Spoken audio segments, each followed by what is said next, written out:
नमस्कार साथियों, स्वागत है आपका तक्षशिला एकेडमी के डिजिटल प्लेटफॉर्म पर। जैसा कि हमारा टॉपिक हो चुका था जलवायु।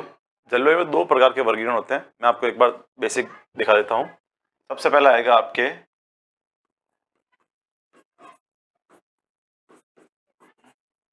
जलवायु वर्गीकरण की बात करता हूं मैं आपके सामने। दो प्रकार के वर्गीकरण होंगे इसमें। एक होता है आपके सामान्य, दूसरा वर्गीकरण होगा आपके व्यक्तिगत या वैज्ञानिक।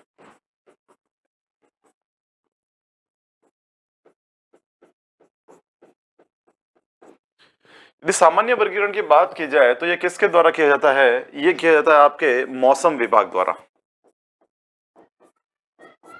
इस वर्गीकरण को मौसम विभाग करता है। साथ में देखा जाए राजस्थान में इसका वर्गीकरण का आधार क्या है, तो इसका आधार लिया गया है वर्षा। हालांकि तापमान और वनस्पति के भी आंकड़े भी लिए गए हैं, लेकिन मुख्य आधार क्या हमारे सामान्य वर्गीकरण का वर्षा रहता है। और इसके बाद देखा जाए इसे कितने भागों में बांटा गया है, तो ध्यान रखना सामान्य वर्गीकरण के तहत राजस्थान को 5 भागों में बांटा गया है। यहां तक की बात अपने आप से हो चुकी थी। बात करनी थी अपने को वैज्ञानिक वर्गीकरण की। यदि वैज्ञानिक वर्गीकरण की बात की जाए तो वैज्ञानिक वर्गीकरण के तहत राज्य का जो वर्गीकरण है वो 3 वैज्ञानिकों ने किया है। फर्स्ट नंबर पे आते हैं आपके कॉपेन।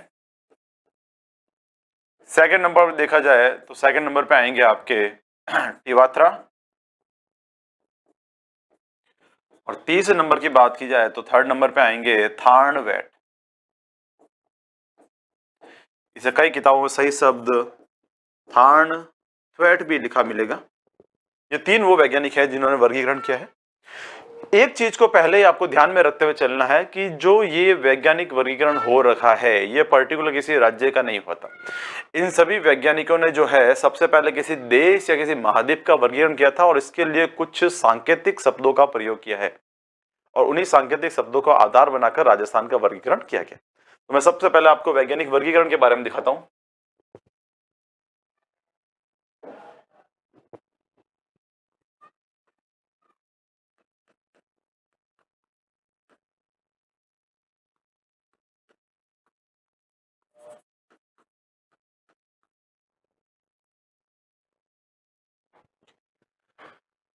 सबसे पहला वर्गीकरण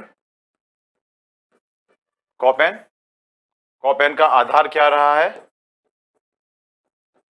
वनस्पति। और कितने भागों में बांटा है? राजस्थान को 4 भागों में बांटा गया है। सेकंड नंबर वर्गीकरण रहेगा आपके टिवात्रा। टिवात्रा के मुख्य आधार क्या रहा है? वर्षा। कितने भागों में बांटा है?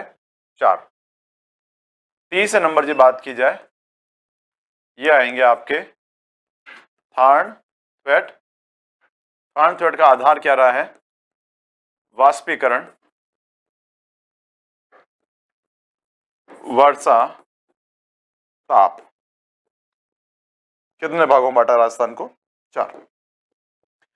एक बात जो आपको प्रमुख समझने की रहेगी वो बात यह है कि यदि कॉपेन वर्गीकरण की बात करूं तो इन्होंने वनस्पति को प्रमुख आधार माना है। वनस्पति को प्रमुख आधार मानने के साथ साथ इन्होंने वर्षा और तापमान के उच्चतम आंकड़ों का मान लिया। ठीक है, तो यहां साइड में लिख देते हैं हम लोग वर्षा व ताप के उच्चतम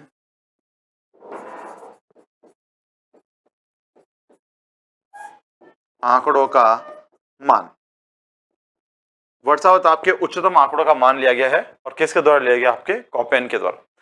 टिवात्रा की बात करें तो टिवात्रा का मुख्य आधार वर्षा है जो कि हमारे सामान्य वर्गीकरण का भी आधार है। लेकिन इन्होंने भी फिर बाद में क्या किया, तो इन्होंने भी वनस्पति और तापमान के उच्चतम आंकड़ों का मान लिया।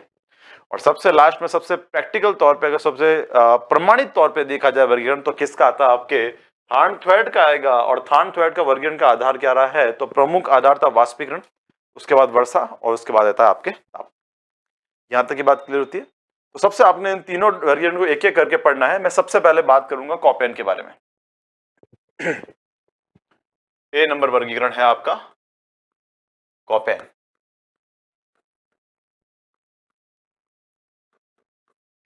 यदि कॉपेन की बात की जाए तो इनका पूरा नाम क्या है? तो इनका पूरा नाम आता है डॉक्टर वलामीदीर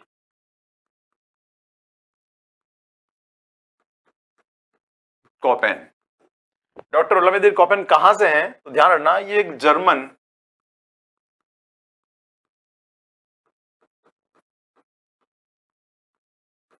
भूगोलवेता है। इसी के साथ मौसमविद भी है, ये जर्मन भूगोलवेता है। इस चीज को ध्यान में रखते हुए चलना है कि जितने भी ग्रीक के वैज्ञानिक आएंगे ये सारे एस्ट्रोलॉजी के अंदर होते हैं या फिर अंतरिक्ष विज्ञान का ज्यादा अध्ययन करते हैं, और जितने भी जर्मन भूगोलवेता होते हैं ये सारे के सारे मौसम विज्ञान का ज्यादा ध्यान रखते हैं। तो यहीं पर आपके देखा जाए तो ये जर्मन से हैं आपके डॉक्टर व्लादिमीर कोपेन, इन्होंने वर्गीकरण किया है। सबसे पहली बात देखनी है तो इस प्रकार से जो आपकी पृथ्वी है, इस पृथ्वी के बीचों बीच की रेखा देखी जाए तो ये होती है आपके 0 डिग्री भूमध्य रेखा। ठीक है, इसके ऊपर एक भाग आता है आपके 23.5 डिग्री रेखा का कर्क रेखा, एक आएगी आपके 66.5 डिग्री आर्कटिक वृत्त, और एक आता है 90 डिग्री पे आपके ध्रुव या पोल आता है। क्लियर है बात यहां तक की? यदि इसके अंदर देखा जाए तो मैंने आपको जब जलवायु स्टार्टिंग करवाई थी, जलवायु की शुरुआत हुई थी, तब मैंने बताया था कि 23.5 डिग्री तक का जो ये भाग है ये कहलाता है आपके उष्ण कटिबंध। 66.5 से लेके 90 के बीच का भाग है, इसे आप क्या बोलेंगे? शीत कटिबंध। और इन दोनों के बीच का भाग जो है इसे क्या कहा जाएगा आपके? इसे कहते हैं शीतोष्ण कटिबंध। अगर यहां तक की बात को ध्यान में रखा हुआ चला जाए तो इस प्रकार से कोपेन ने वर्गीकरण किया है कि इसके बीच की एक लाइन और खींची जाती है और ये लाइन कहलाती है आपकी 45 डिग्री।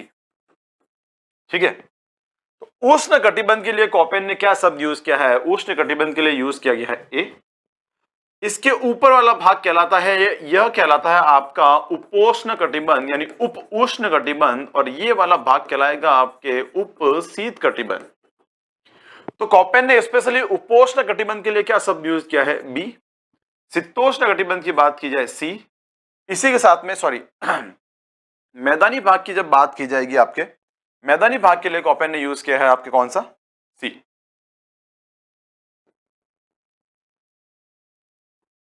मैदानी भाग के लिए। इसके बाद पूर्ण रूप से शीतोष्ण या उपशीत जलवायु, उसके लिए डी, और ध्रुवीय जलवायु के लिए क्या यूज किया इन्होंने? ई। ये सांकेतिक शब्द कोपेन ने माने हैं। मैं आपको एक एक को एक बार लिख कर दिखा देता हूं आपके सामने। ये इस प्रकार से वर्गीकरण होता है। यदि आप देखा चाहे ध्यान से समझने की कोशिश करें, राजस्थान इस प्रकार से फैला हुआ है, यानी प्रमुख रूप से देखा जाए तो राजस्थान कहां आएगा हमारे सामने? ए, बी और सी। ये तीन सांकेतिक शब्द कोपेन के ऐसे हैं जिनको राजस्थान के जलवायु वर्गीकरण के तहत काम में लिया जाएगा। अब एक नजर डालते हैं इसके सामने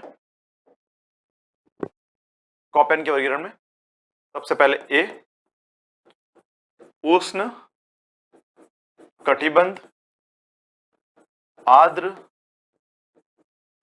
जलवायु प्रदेश, ये कोपेन का पहला वर्ग, ये पहला शब्द है। बी नंबर उपोष्ण कटिबंध शुष्क जलवायु प्रदेश। इस बी भाग को पुनः दो भागों में बांटा गया है। यदि आप देखेंगे तो इस प्रकार से लिखा जाएगा आपके सामने, एक भाग आएगा आपके डब्ल्यू और एक भाग आता है आपके एस। डब्ल्यू के बारे में देखा जाए तो इसे कहा जाता है मरुस्थली, और एस के यदि देखा जाए तो इसे कहा जाएगा आपके अर्ध शुष्क। यानी मरुस्थली भाग की बात करूं तो इसे हम क्या लिख सकते हैं? शुष्क।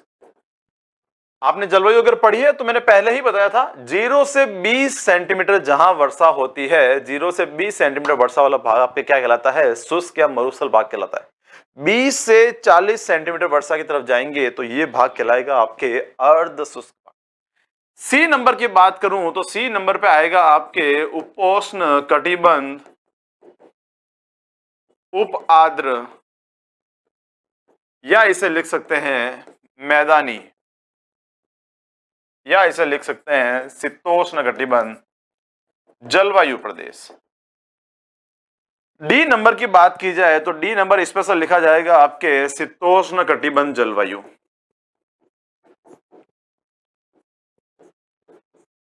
और लास्ट नंबर देखा जाए तो लास्ट आएगा आपके ई भाग, और ई भाग में क्या लिखा जाएगा? ई भाग में लिखा जाएगा शीत, या इसी को आप कहेंगे ध्रुवीय जलवायु। ठीक है, यदि राजस्थान की फिर से लोकेशन देखी जाए, इस प्रकार से आप लोकेशन देख सकते हैं राजस्थान की। ये पृथ्वी का आधा भाग है आपके, इसके अंदर 23.5 डिग्री रेखा आपके सामने, और ये आती है आपके 66.5 डिग्री। राजस्थान इस प्रकार से फैला हुआ है, यानी कहा जाए तो ए, बी, सी, ये तीन शब्द ऐसे हैं जिसके तहत राजस्थान का उपयोग किया जाएगा जलवायु वर्गीकरण में। और दो प्रकार की जलवायु, स्पेशली शीतोष्ण कटिबंध की मानसूनी जलवायु और ध्रुवीय जलवायु, जो राजस्थान में बिल्कुल प्रभाव नहीं दिखाती। यहां से आगे की ओर बढ़ते हैं तो सबसे पहले मैं आपको एक डायग्राम से दिखाता हूं कॉपेन ने वर्गीकरण किस प्रकार से किया है।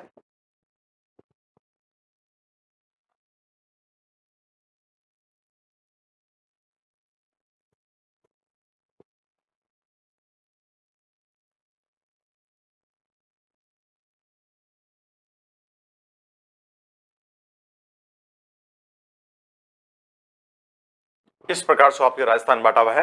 इसके अंदर देखेंगे ये भाग कॉपेन द्वारा किए गए हैं।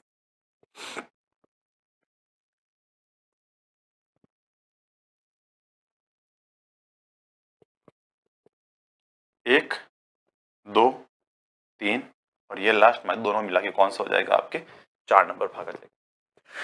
सबसे पहले भाग की बात करता हूं तो मैंने आपको बताया था इधर डायग्राम में देखते हुए आपको समझते हुए चलना है। सबसे पहले लिखा है ए, बी, सी, ये तीन हमारे अंदर आएंगे, जिसमें से ए आएगा उष्ण कटिबंध में, बी आएगा आपके उपोष्ण कटिबंध शुष्क जलवायु और सी आएगा आपके मैदानी जलवायु। तो अरावली के इधर का भाग देखा जाए तो ये शुष्क प्रदेश कहलाता है, और इसी शुष्क प्रदेश के आधार पर इसमें पहले सबसे पहला लिखा जाएगा आपके बी। अब बी के भी हमने दो हिस्से किए थे, एक था डब्लू मतलब मरुस्थलीय जलवायु, एक था एस, एस का मतलब अर्ध शुष्क जलवायु। तो इस डायग्राम से आपको साफ दिख रहा है ये वाली मरुस्थलीय है और इसके आगे वाली अर्ध शुष्क आ जाएगी, तो इसे लिखा जाएगा B W H W. Clear है? इसी के साथ सेकंड नंबर में कौन सा आ रहा है, उपोष्ण कटिबंध में आ रहा है, तो इसे लिखा जाएगा बी एस एच डब्ल्यू। तीसरा नंबर आपके मैदानी जलवायु प्रदेश वाला आता है, तो मैदानी जलवायु प्रदेश के अंदर देखा जाए आपके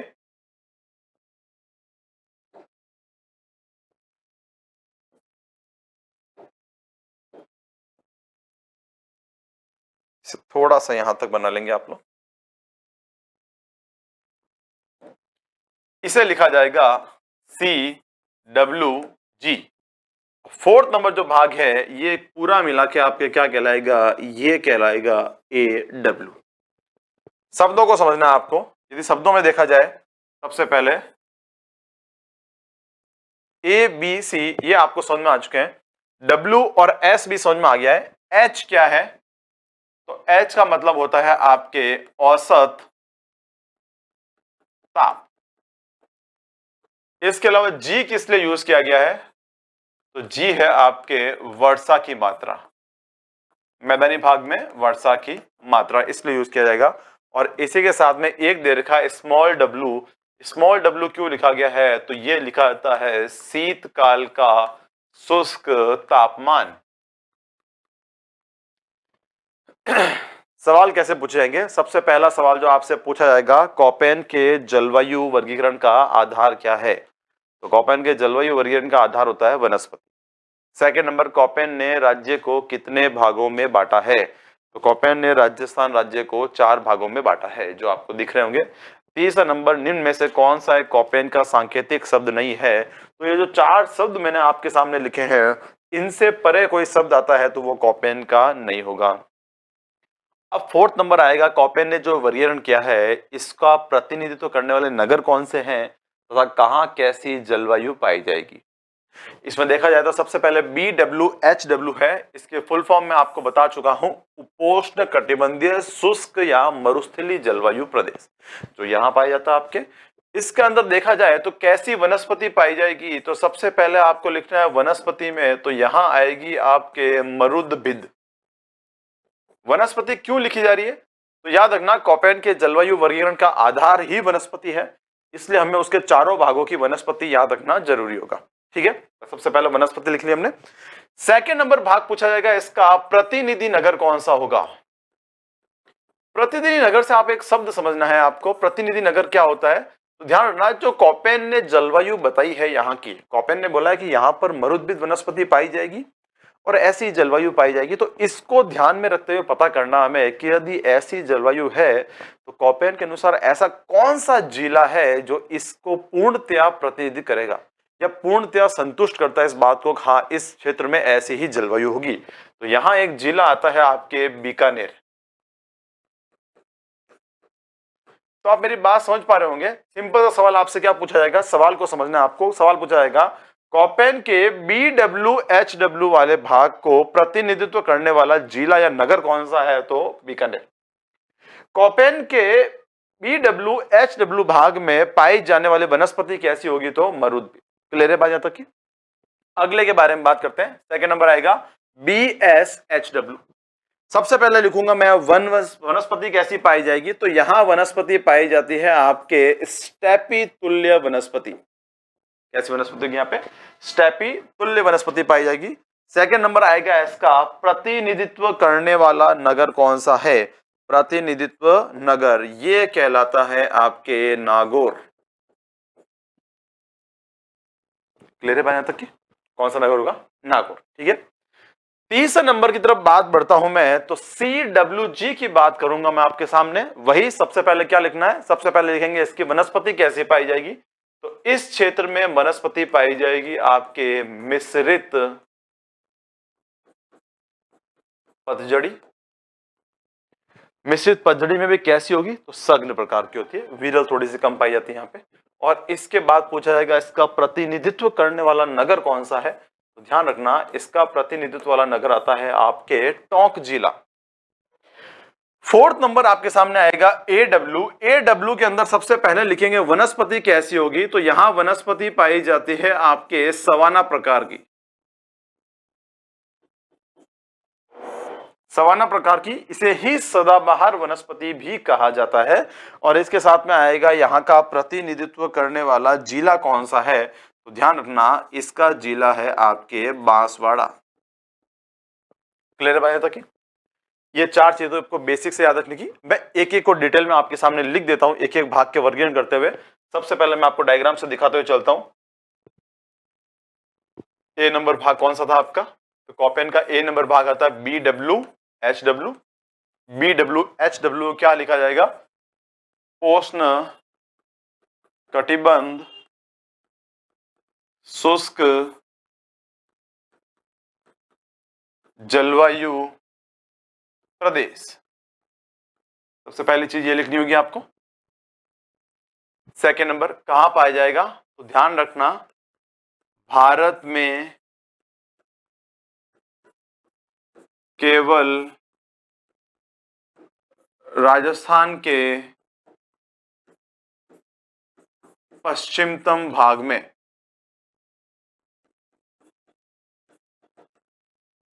अगर आप डायग्राम से देखें BWHW की बात चल रही है, राजस्थान के कौन से भाग में हो गया ये, पश्चिमतम भाग में। पूरे भारत में सिर्फ यही पाया जाएगा।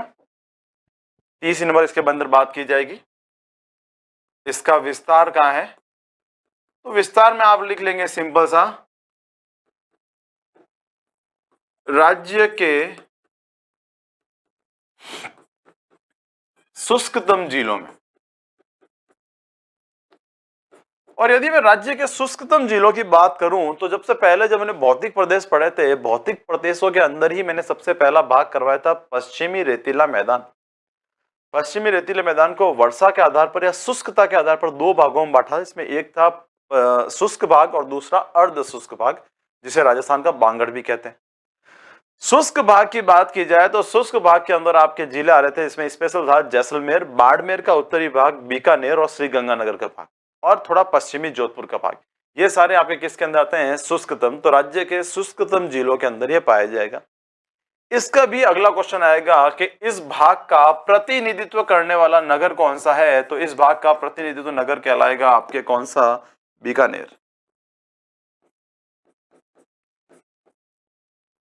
उम्मीद करता हूं आप मेरे यहां तक की बात समझ पाएंगे। ये कोपेन का वर्गीकरण का पहला भाग है BWHW, जो आपको डायग्राम में दिख जाएगा इस प्रकार से, ये वाला भाग। क्लियर है? आगे की ओर बढ़ लेते हैं। मैं इसी के नीचे आपके सेकंड नंबर भाग लिख लेता हूं।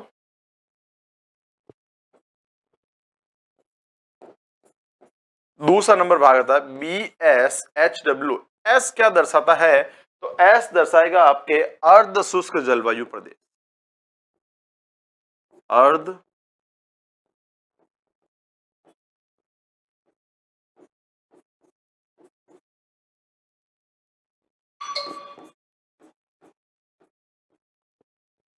अर्धशुष्क जलवायु प्रदेश में सबसे पहले वही बात है, कौन से भाग में पाया जाएगा? तो राज्य के अरावली के वृष्टि छाया प्रदेश में कह लीजिए, या राज्य के बांगड़ प्रदेश में।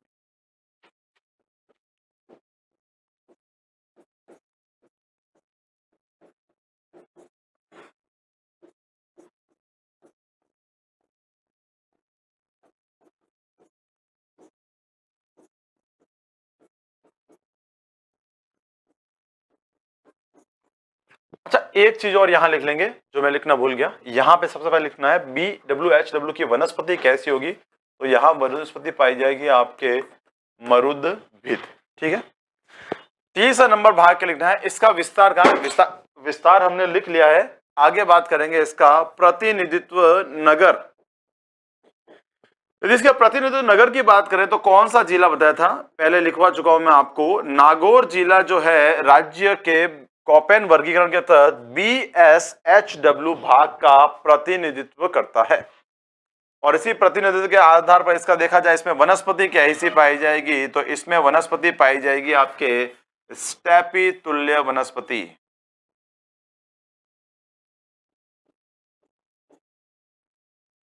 डायग्राम में देख पा रहे होंगे आप लोग, सेकंड नंबर भाग ये कहलाता है आपका। तीसरे नंबर भाग की बात कर लेता हूं आपके सामने। सी नंबर पे या तीसरे नंबर पे भाग जो आ रहा था, इसको हमने लिखा था CWG। ठीक है। CWG की बात की जाए तो इसे क्या कहा जाएगा? मैदानी या शीतोष्ण कटिबंधीय जलवायु प्रदेश।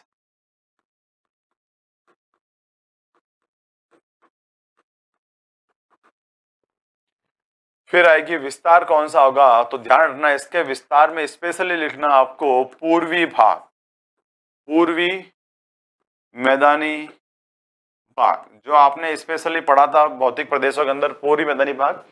इस पूर्वी मैदानी भाग के अंदर वागड़ को काउंट नहीं करेंगे। वागड़ मतलब राज्य के दक्षिणतम 3 जिले, डूंगरपुर, बांसवाड़ा, प्रतापगढ़, इन तीनों को काउंट नहीं करना है। इसके अलावा सारे किस में काउंट होंगे? आपके CWG में काउंट होते हैं। इसके अलावा देखा जाए, इसमें अगला आएगा प्रतिनिधित्व करने वाला नगर कौन सा है? तो इसका प्रतिनिधित्व करने वाला नगर आएगा आपके सामने राज्य का टोंक जिला, नवाबों की नगरी। और फोर्थ नंबर आएगा यहां वनस्पति कैसी है? तो वनस्पति में बात की जाए तो यहां वनस्पति पाई जाएगी आपके मिश्रित पतझड़ी। इस प्रकार की वनस्पति आपके यहां पे पाई जाएगी। फोर्थ नंबर पॉइंट की बात करूंगा मैं आपके सामने। फोर्थ नंबर पॉइंट आएगा आपके सामने AW। AW के अंदर देखा जाए तो कैसे जलवायु पाई जाएगी? तो AW में लिखेंगे आप लोग उष्ण कटिबंध आर्द्र जलवायु प्रदेश। क्लियर है? इसी का देखा जाए तो सबसे पहला आएगा सामने विस्तार। तो मैं इसका विस्तार आपको डायग्राम से दिखाता हूं, समझने की कोशिश करना है आपको। यदि यहां बात की जाए तो ये और ये देखिए, इधर ध्यान समझेंगे इसको। सबसे पहले लिखा जाएगा आपके सामने वागड़। ठीक है, ये वागड़ वाला भाग आ जाता है आपके सामने। प्लस सेकंड नंबर लिखा जाएगा आपके सामने हाड़ौती। हाड़ौती की बात की जाए तो हाड़ौती में कौन कौन से जिले काउंट होंगे? कोटा, बूंदी, बारा और झालावाड़, 4 जिले काउंट होते हैं। लेकिन याद रखना है कि बूंदी जिला जो है इसके थोड़ा ऊपर पड़ता है, इसीलिए हाड़ौती के अंदर जो बूंदी का भाग है इसे कॉपेन के AW में शामिल नहीं करेंगे आप लोग। इसके अलावा किसे शामिल किया जाएगा? तो इसके अलावा शामिल होता है आपका माउंट आबू वाला क्षेत्र।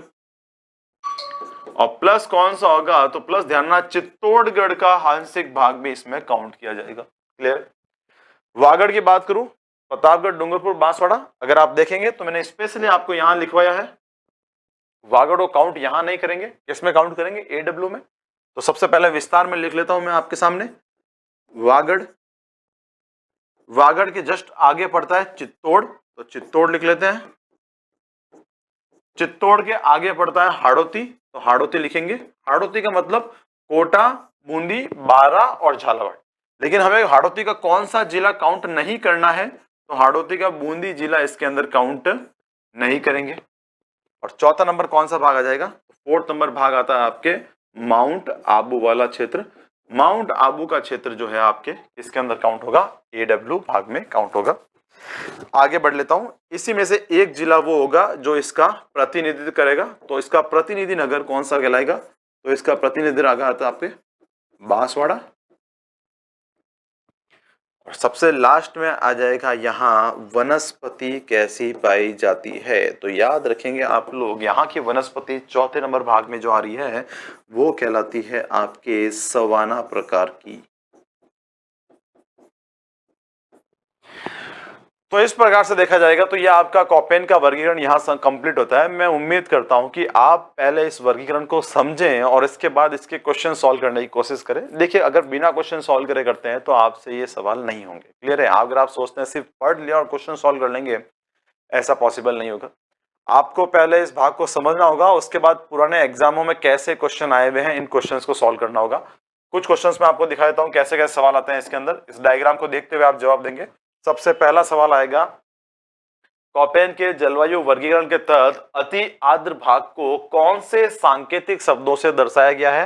तो ध्यान रखना, आर्द्र या अति आर्द्र को एडब्ल्यू से दर्शाया गया है।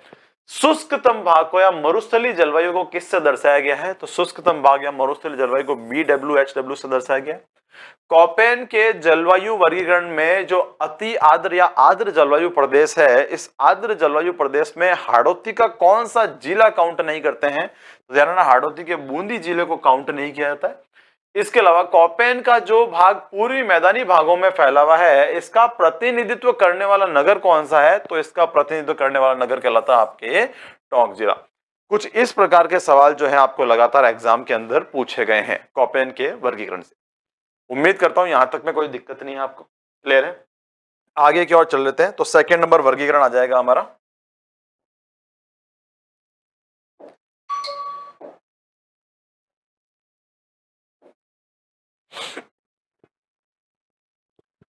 अगला वर्गीकरण लिखेंगे बी नंबर पे टिवात्रा। टिवात्रा में क्या क्या चीजें आपको याद रखनी है? सबसे पहली चीज, ये भी जर्मन के ही रहने वाले हैं आपके। सेकंड नंबर, इनका प्रमुख आधार क्या है? तो इनका आधार होता है आपके वर्षा। ठीक है, इसके साथ में ताप व वनस्पति, इनको भी सम्मिलित किया गया। प्रमुख आधार क्या है आपके? वर्षा। फिर आएगा कितने भागों में बांटा है? तो इन्होंने 4 भागों में बांटा है। 4 भाग में सांकेतिक शब्द कौन कौन से यूज किए हैं? तो पहला सांकेतिक शब्द आएगा BWH, सेकेंड नंबर आएगा BSH, तीसरा नंबर आएगा आपके सामने CAW और फोर्थ नंबर आएगा AW। इससे परे हटते हुए मैं आपके सामने कॉपेन के सांकेतिक शब्द लिख रहा हूं, तो आपको पहचानने में बहुत आसानी रहेगी। कॉपेन का जो पहला भाग था शुष्क भाग, इसे क्या लिख रहे थे? इसे लिख रहे थे BWHW। फर्क समझना, सिर्फ W का फर्क आ रहा है। सेकेंड नंबर जो अर्ध शुष्क भाग था, अर्ध शुष्क भाग को क्या लिखा था? BSHW। देखेंगे वापस W हटा दिया गया यहां से। तीसरा नंबर भाग कौन सा था? मैदानी भाग, तो इसे लिख रहे थे CWG। यहां क्या लिखा हमने? CAW। और चौथा नंबर आर्द्र भाग कौन सा चल रहा था? AW, जो यहाँ पे AW ही है। सवाल को ध्यान से समझते हुए चलना है। क्वेश्चन आपके सामने दिया जाएगा, निम्न में से कौन सा एक कॉपेन का सांकेतिक शब्द नहीं है? तो याद रखना, ये तो मिलते जुलते हैं, तो ये दो तो दिए ही जाएंगे आपको। इसको हटा के इसकी जगह CAW लिखा जाएगा आपके सामने। तो उम्मीद करता हूं आप इस पहचान पाएंगे कि कौन सा एक सांकेतिक शब्द कॉपेन का है और कौन सा एक सांकेतिक शब्द कॉपेन का नहीं है। इन दोनों में फर्क जो है आपको क्लियर करना है। क्लियर है बात यहां तक की? तो मैं आपके सामने फिर से एक डायग्राम और बना देता हूं। यह डायग्राम किसका होगा? आपके टिवात्रा का वर्गीकरण। टिवात्रा का जो वर्गीकरण है इसका डायग्राम सिमिलर बनेगा, कैसा? कॉपेन के जैसा ही बनेगा।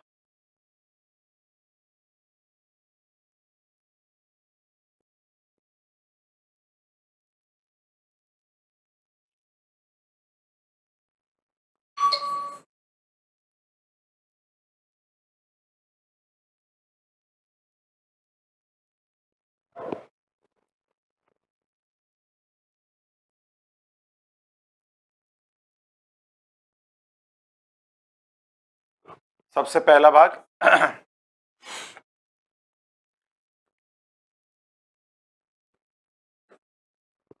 दूसरा नंबर भाग, तीसरा नंबर भाग,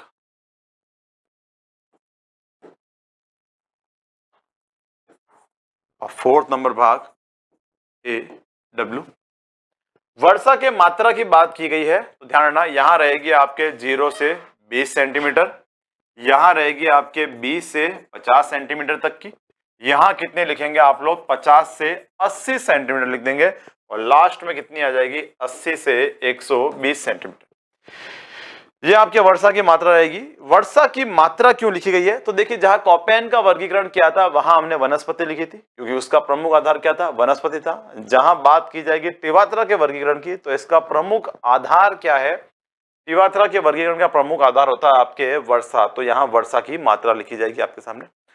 अगली बात आएगी यहाँ पे, विस्तार वाले जिले कौन से हैं? तो मैं आपको इसके अंदर एक एक चीज दिखाता हूं। सबसे पहले इनके प्रतिनिधित्व नगर देख लीजिए। आपके यदि प्रतिनिधि नगर की बात की जाए तो BWH का प्रतिनिधित्व कौन करेगा इस बार? इस बार करेगा आपके जैसलमेर जिला। इसका कौन करेगा? तो इसका करेगा आपके नागौर जिला। CAW का कौन करेगा? तो इसका करेगा आपके सवाई माधोपुर। और लास्ट वाला आएगा AW का, इसका कौन करेगा? तो इसका करेगा आपके डूंगरपुर जिला।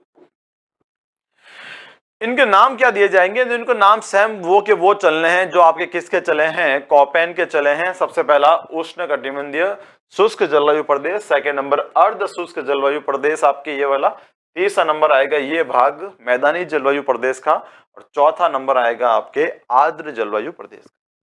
मैं एक एक को आपके सामने लिख दूं, फिर से लिख देता हूं, एक बार फिर समझने की कोशिश करेंगे आप लोग। सबसे पहला देखा जाए तो सबसे पहला भाग कौन सा था टिवात्रा का? तो टिवात्रा का पहला भाग आता है BWH। BWH के अंदर देखा जाए तो कैसा भाग है BWH आपके? तो ये कहलाता है शुष्क, या इसी को क्या लिखेंगे आप लोग? मरुस्थली।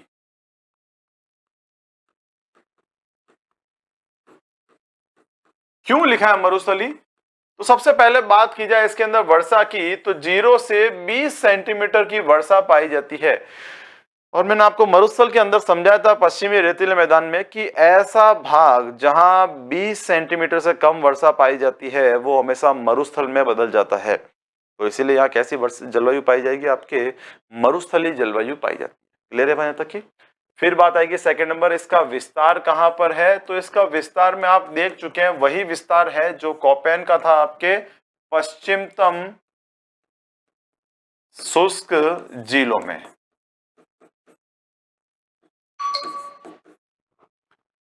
तीसरे नंबर इसके अंदर आएगी चीज कौन सी थी? वो है आपका प्रतिनिधित्व करने वाला नगर कौन सा है? तो प्रतिनिधित्व करने वाला नगर है आपका जैसलमेर। ये इसका प्रतिनिधित्व करेगा। ये तीन चीजें आपको इसके अंदर याद रखनी है। वनस्पति लिखने की जरूरत नहीं है आपको। क्यों नहीं है? तो वनस्पति लिखी जाती है आपके कॉपेन के तहत। सेकेंड नंबर भाग कौन सा था आपके? दूसरा नंबर भाग आ जाएगा आपके BSH। यदि BSH की बात की जाओ तो सबसे पहली चीज आएगी आपके किस प्रकार की जलवायु पाई जाएगी? तो BSH में पाई जाएगी आपके अर्ध शुष्क जलवायु।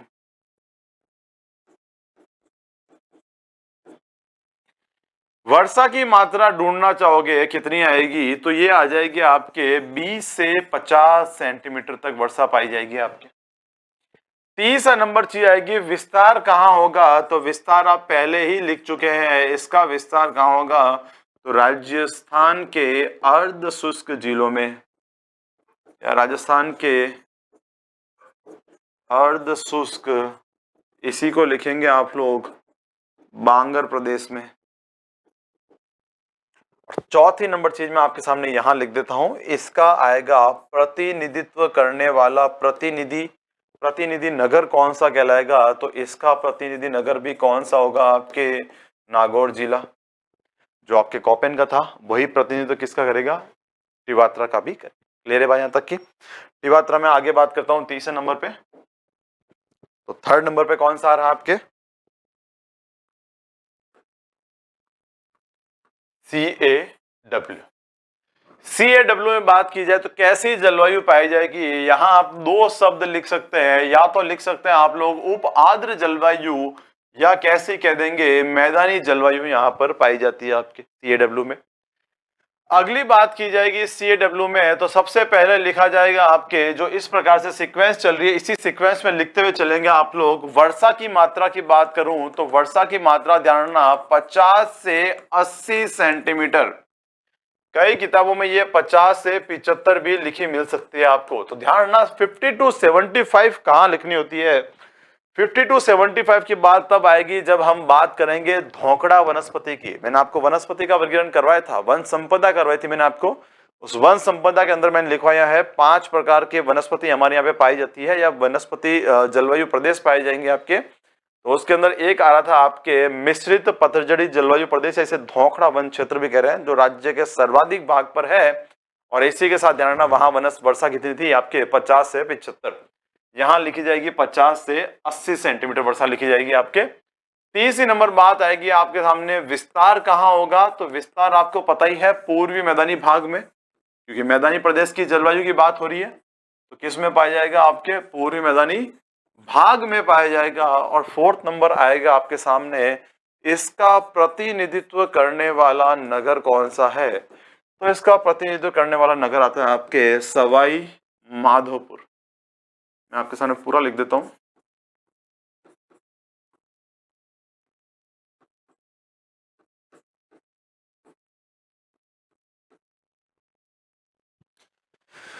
फोर्थ नंबर भाग की बात करता हूं मैं। जलवायु प्रदेश का फोर्थ नंबर भाग कौन सा था? तो इसे लिखा जाएगा AW। AW मतलब किसे डिनोट कर रहा था? फिर समझा देता हूं, उष्ण कटिबंधीय आर्द्र जलवायु प्रदेश को डिनोट करता है आपके AW। यहां लिख सकते हैं आप लोग।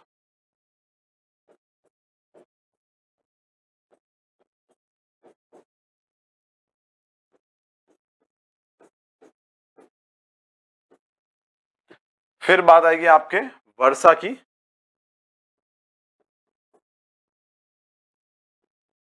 कितनी वर्षा पाई जाएगी यहाँ पे? 80 से 120 सेंटीमीटर की वर्षा यहाँ पाई जाती है। अगली बात आती है विस्तार की। तो आपको विस्तार के अंदर वही जिले लिखने हैं जो विस्तार में आपने कॉपेन में लिखे थे। तो सबसे पहला लिखेंगे आप लोग कौन सा जिला? वागड़। वागड़ के बाद फिर क्या लिखेंगे आप लोग? चित्तौड़। चित्तौड़ के बाद क्या लिखा जाएगा? हाड़ौती। और फिर वही बात है, हाड़ौती का कौन सा जिला हमें काउंट नहीं करना है इसके अंदर? तो बूंदी एक ऐसा जिला है जिसको काउंट नहीं करेंगे आप लोग। और फोर्थ नंबर पे आपके क्या लिखा जाएगा हाड़ौती के बाद में? माउंट आबू। ये 4 जिले आपके, चार क्षेत्र ऐसे हैं जिसके अंदर आप पे कौन सी जलवायु पाई जाएगी? AW जलवायु पाई जाएगी। इस प्रकार से देखा जाए आपके, तो यहां आपका दूसरा वर्गीकरण समाप्त होता है। वो कौन सा था आपके? टिवात्रा, जिसका प्रमुख आधार क्या रहा है? वर्षा। कॉपेन का प्रमुख आधार क्या रहा है? तो वनस्पति। अब तीसरे नंबर वर्गीकरण की यदि बात की जाए तो तीसरा नंबर वर्गीकरण आता है आपके कौन सा? थार्नथ्वेट का।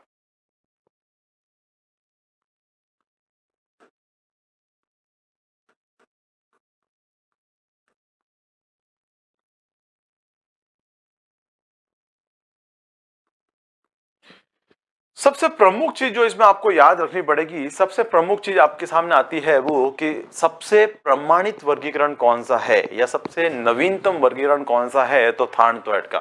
याद रखेंगे, नवीनतम तथा सबसे प्रमाणित या ऑथेंटिफिकेशन वर्गीकरण जो मिल रखा है आपको, कौन सा है आपके सामने?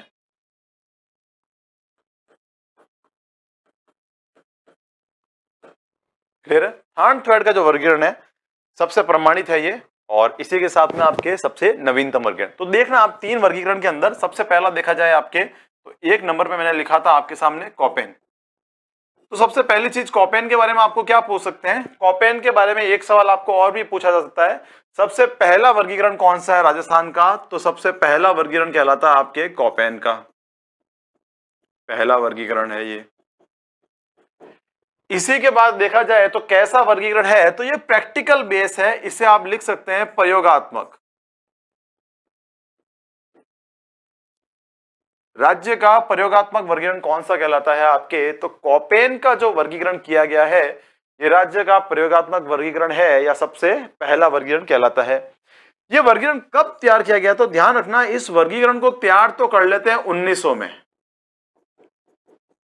1900 में इसको तैयार कर लिया गया था, लेकिन प्रस्तुत कब किया जाता है? तो ये आपके प्रस्तुत किया जाएगा 1918 में।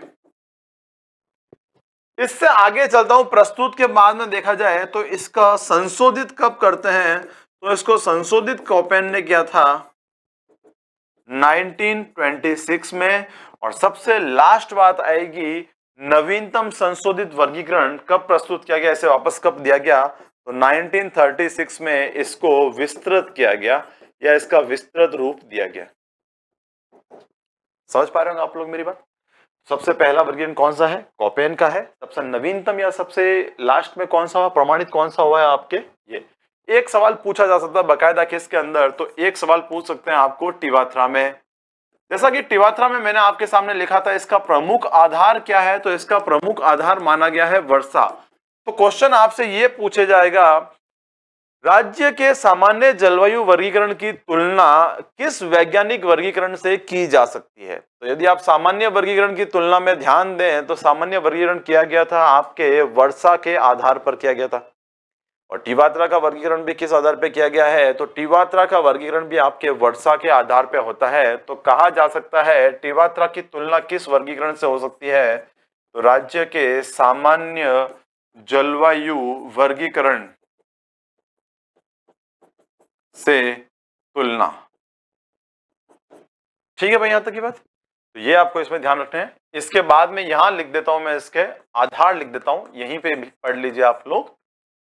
यदि इसके आधार की बात की जाए तो इसका प्रमुख आधार के अंदर सबसे पहला क्या आता है? तो इसके अंदर सबसे पहला आता है आपके वाष्पीकरण। वाष्पीकरण के बाद में क्या किया जाएगा? तो यहां लेना है ताप, फिर लेना है आपको वनस्पति, और एक लेना है आपको वर्षा।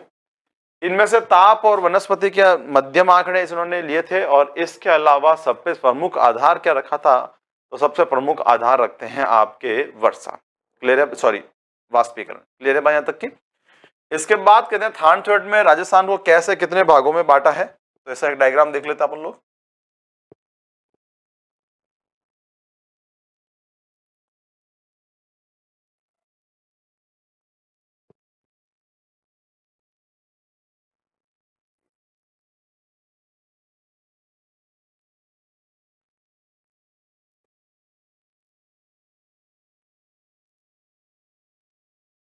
इस प्रकार से जो आपके राजस्थान बना हुआ है, इस राजस्थान के अंदर सबसे पहला देखा जाए तो एक ये वाला भाग, सेकंड भाग ये, और थर्ड भाग आता है आपके यहां से। क्लियर है? ये 3 भाग काउंट किए जाएंगे आपके। सबसे पहला भाग जो है इसे किससे डिनोट किया है? तो इसे डिनोट करते हैं EAD। ठीक है। सेकंड नंबर किससे डिनोट होगा? तो सेकंड नंबर डिनोट किया जाएगा DAW। थर्ड नंबर क्या है? तो थर्ड नंबर आएगा DBW, और लास्ट वाला ये कौन सा पार्ट आएगा? तो इसे लिखा जाएगा CAW। ध्यान से समझने की कोशिश करना। अगर मैं देखा जाए तो कॉपेन के वर्गीकरण के आधार में शब्द कौन से थे? तो इनके आ रहे थे BSHW। ठीक है।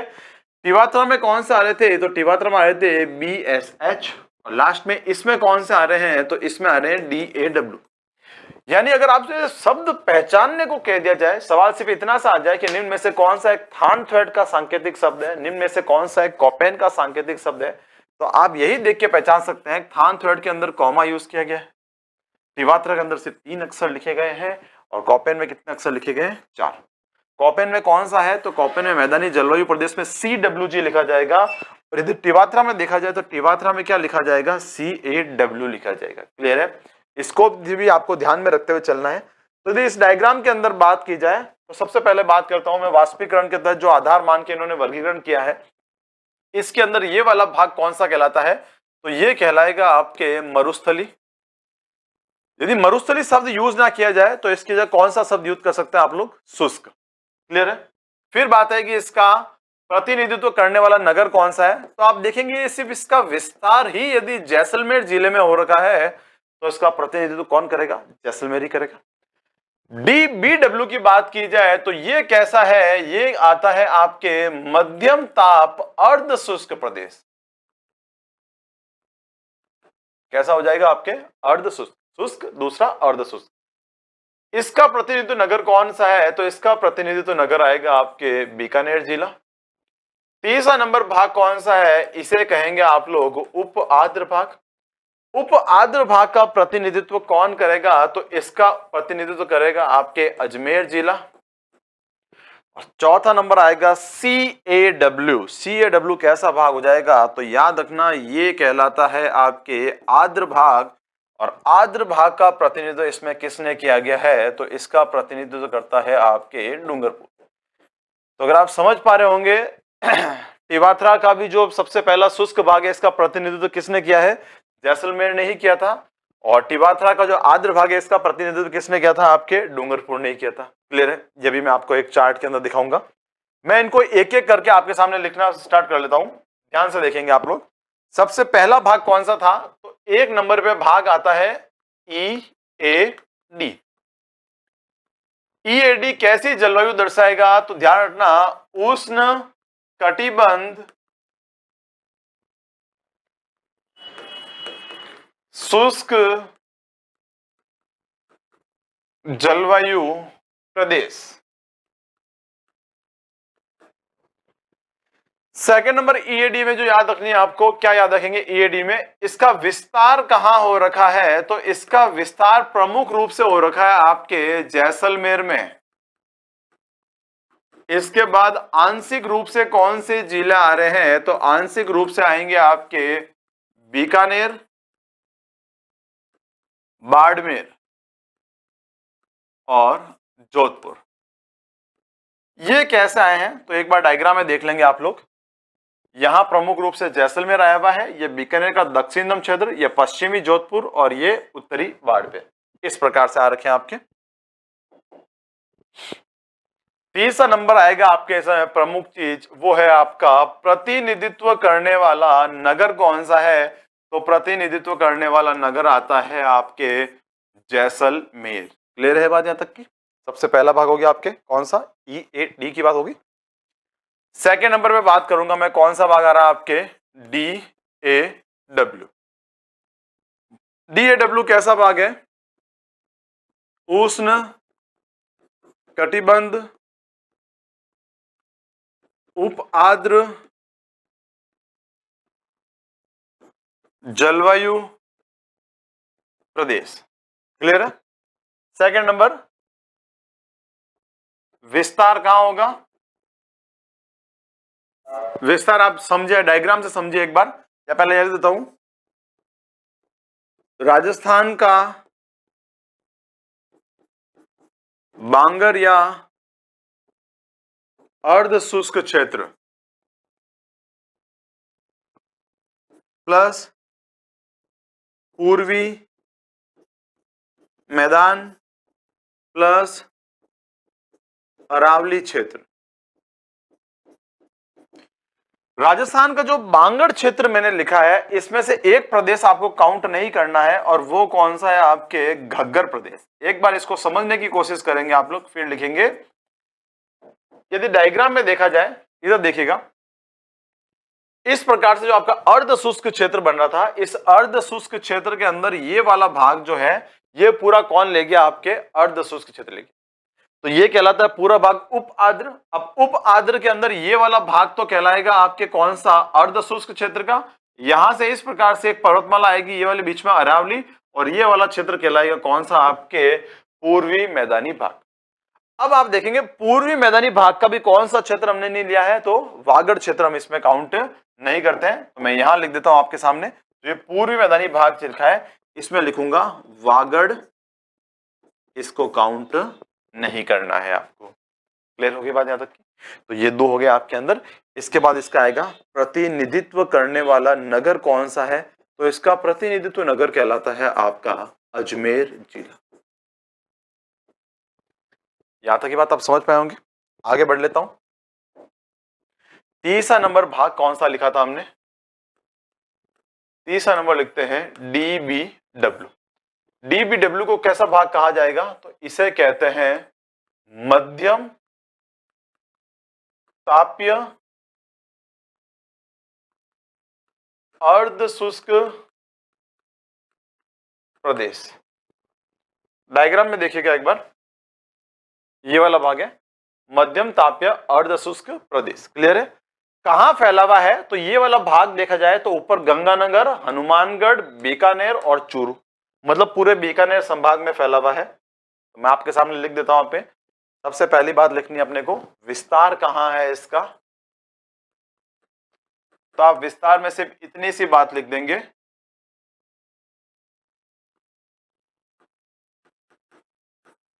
बीकानेर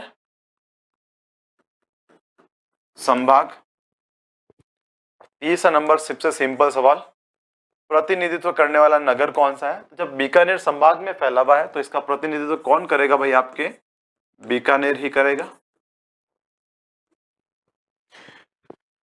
चौथा नंबर भाग कौन सा आता है, CAW। CAW की बात की जाए तो सबसे पहली बात वही आ जाएगी आपके, कहां पर भी किस क्या नाम दिया जाएगा इसे, इसे कहेंगे आप लोग उष्ण कटिबंध आर्द्र जलवायु प्रदेश। फिर लिखेंगे इसके अंदर, विस्तार की बात की जाए तो विस्तार में सबसे पहले कौन सा लिखना था हमें, वागड़ लिखा था हमने। वागड़ के साथ में क्या जोड़ेंगे भाई इसमें, तो इसमें जोड़ा जाएगा आपके चित्तौड़गढ़।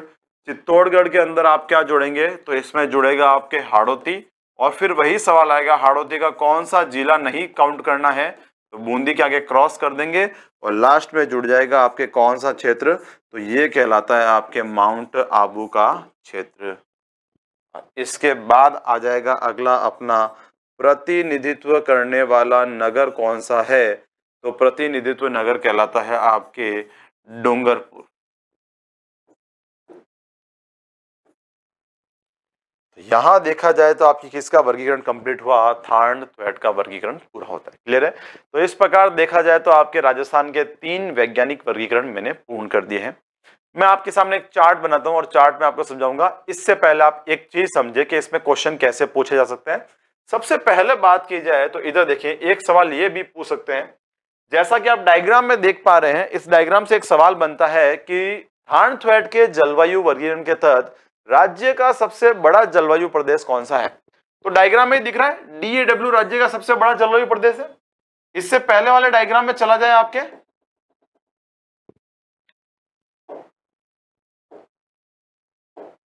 तो कोपेन जलवायु का सबसे बड़ा प्रदेश कौन सा होगा, BSHW। और सेम यदि टिवात्रा में चले जाएं तो टिवात्रा में कौन सा हो जाएगा, यही होगा, बस W हट जाएगा, BSH। ये आपके सिंपल सा इसमें सवाल बन जाएगा आपके। अलग अलग जिलों, अलग अलग जो वर्गीकरण है कोपेन के, टिवात्रा और थार्न-थ्वेट के, इनका सबसे बड़ा प्रादेशिक भाग कौन सा है, तो आपको ढूंढ के निकालना होगा।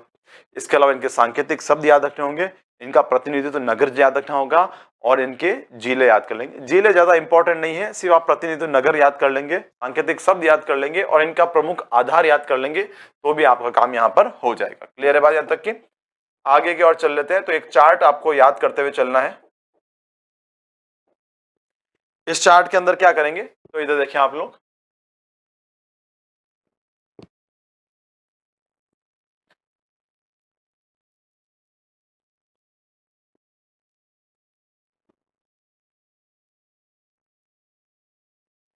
सबसे पहला वैज्ञानिक, 1 नंबर पे कौन आगे थे भी आपके, कोपेन आए थे।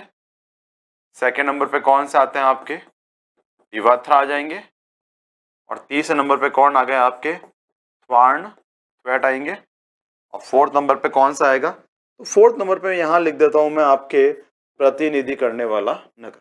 ठीक है भाई, इस चार्ट को मैं आगे कंटिन्यू करता हूं, समझना आप लोग।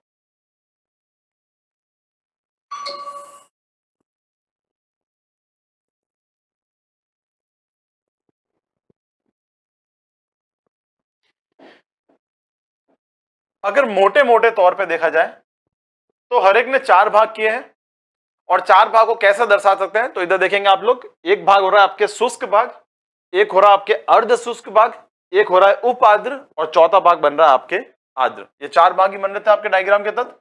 मैं आपको डायग्राम यहाँ चार्ट में लिख देता हूं। सबसे पहला भाग लिखता हूं मैं आपके सामने, कैसा भाग होता है भाई, आपके शुष्क भाग। सेकंड नंबर कैसा हो जाएगा, आपके अर्ध शुष्क।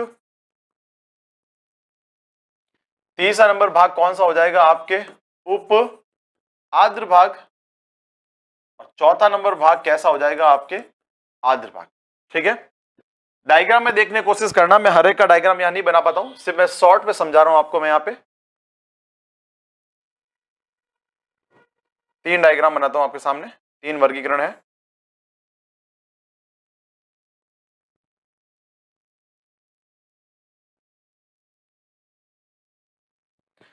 सबसे पहले बात की जाए तो इस प्रकार से कॉपेन का वर्गीकरण बांटा हुआ था आपके।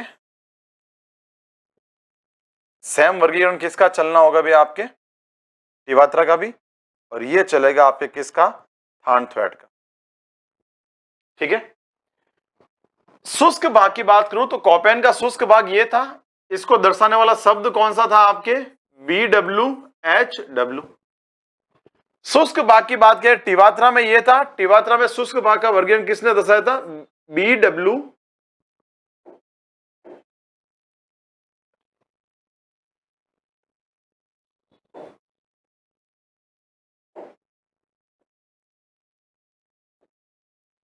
इधर देखेंगे वापस, टिवात्रा में शुष्क भाग किसने दर्शाया था, BWH। तीसरा नंबर थान थ्वेट के अंदर ये वाला भाग है, शुष्क भाग कौन दर्शा रहा था, तो ये दर्शा रहा है आपके EAD। क्लियर है। और तीसरा नंबर चीज, इन तीनों को दर्शाने वाले जिले कौन से थे, तो यहां आ रहा है बीकानेर, यहां आ रहा है जैसलमेर, और यहां आ रहा है जैसलमेर। मतलब इनको दर्शाने वाले जिले 2 ही हैं। इसमें सबसे पहला लिख लेता हूं आपके बीकानेर, और एक दर्शा रहा है आपके कौन सा, जैसलमेर। क्या यहां तक की बात समझ में आ रही है आपको। सेकेंड नंबर बात करेंगे अर्ध शुष्क भाग की, तो कॉपेन का अर्ध शुष्क भाग किसने दर्शाया था, यह दर्शाने वाला है आपके BSHW।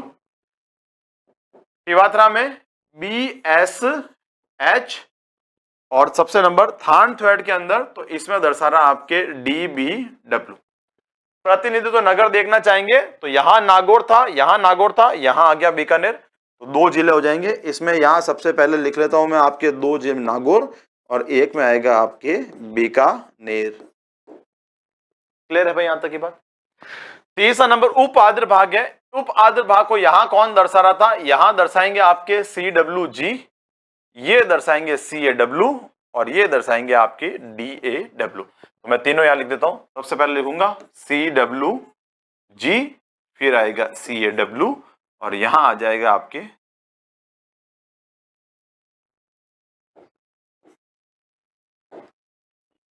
DAW। प्रतिनिधित्व तो नगर देख लीजिए, तो यहां आ रहा था आपके टोंक जिला, यहां आ रहा था सवाई माधोपुर, और यहां आ गया आपके अजमेर। मतलब 3 जिले लिख लें। सबसे पहले लिख देता हूं मैं आपके सामने टोंक, एक लिख देता हूं भाई आपके सामने अजमेर, और एक आ गया आपके सवाई माधोपुर। लास्ट नंबर देखा जाए सबसे अंतिम में जो आएगा वो है आर्द्र भाग, और आर्द्र भाग को दर्शाने के लिए हमेशा एक ही शब्द का यूज हुआ है AW, और यहां आ जाएगा आपके CAW। ध्यान रखेंगे टिवात्रा के अंदर आप समझने की कोशिश करना, टिवात्रा में सब में कॉमा चल रहा है ऊपर आपके इन्वर्टेड कॉमा, इसके अंदर 3-3 अक्षर चल रहे हैं, CAW अलग है, और इसके अंदर आपके 4 अक्षर और CWG चल रहा है। क्लियर है। तो ये सांकेतिक शब्द आपको पहचानने पड़ेंगे। फिर से इस और बात करते हैं, तो यदि देखा जाए तो यहाँ का प्रतिनिधित्व नगर कौन दर्शा रहा था आपके, तो एक दर्शा रहा था आपके बांसवाड़ा। बांसवाड़ा किस में था, कॉपेन में था आपके, और 2 दर्शा रहे थे आपके किसमें, डूंगरपुर। क्लियर बात है कि 2 में दर्शा दिया आपके डूंगरपुर ने और 1 में दर्शा दिया आपके बांसवाड़ा है। इस प्रकार से देखा जाए तो यह चार्ट आपको रेगुलर पढ़ते रहना है। इस चार्ट से ही आपको मैक्सिमम सवाल पूछे जाएंगे। किस प्रकार से होंगे, सबसे पहला भाग सवाल सुनना, वैज्ञानिक वर्गीकरण के तहत थार्नथ्वेड का कौन सा सांकेतिक शब्द अर्ध शुष्क भाग को दर्शाता है। तो पहले सबसे पहले थार्नथ्वेड पे गए, फिर अर्ध शुष्क भाग को, तो अर्ध शुष्क भाग सांकेतिक शब्द कौन सा आ गया, DBW आ गया। ऐसे ही वैज्ञानिक वर्गीकरण के तहत कोपेन के वर्गीकरण में कौन सा सांकेतिक शब्द आर्द्र जलवायु को दर्शाता है। तो कोपेन पे गए, आर्द्र जलवायु पे गए, AW आ गया। और तीसरा नंबर सवाल जो पूछ सकते हैं, निम्न में से कौन सा जिला ऐसा है जो किसी भी वैज्ञानिक वर्गीकरण के उप आर्द्र भाग के प्रतिनिधित्व नहीं करता है। तो यहां सिर्फ एक जिला दिया जाता है आपको, दौसा। तो ध्यान रखना ये 3 जिले हैं, टोंक, अजमेर और सवाई माधोपुर। इनके अलावा कोई भी जिला आ जाए तो आप समझ पाएंगे कि वो आपके उप आर्द्र भाग के वैज्ञानिक वर्गीकरण को नहीं दर्शाता है। इस प्रकार से यहाँ पर आपके टॉपिक कंप्लीट होता है, जो था आपके जलवायु का व्यक्तिगत वर्गीकरण। सामान्य सवालों में देखा जाए, सामान्य एग्जाम में सर्वाधिक सवाल इसी से आपके पूछे जा रहे हैं। क्लियर है भाई यहाँ तक की? धन्यवाद।